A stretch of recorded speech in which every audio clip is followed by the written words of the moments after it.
Само неколку дена откако Дејан Јовановски беше именуван за член на извршниот комитет на ВМРО-ДПМНЕ, владата на СДСМ го разреши од функцијата директор на спортската академија, а на негово место назначи професор по историја. Па така спортската академија наместо докажан спортист ќе води Владимир Лазаревски, професор по историја.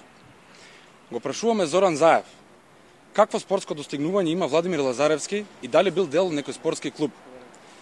Со какво искуство во спортот ќе придонесе за развој на оваа академија? Дејан Јовановски крајно професионално ја вршеше работата како директор на академијата, а позицијата ја доби заради неговото искуство во областа на спортот, како поранешен кошаркарски интернационалец, поранешен секретар на Македонската кошаркарска федерација и директор на кошаркарскиот клуб Работнички.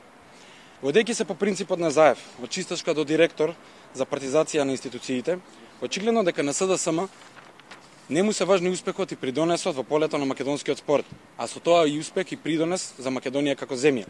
На СДС важно му е само да намести партиски кадри кои не мораат да ги водат институциите на професионално и високо ниво, туку да работат како Зоран Заев ке нареди.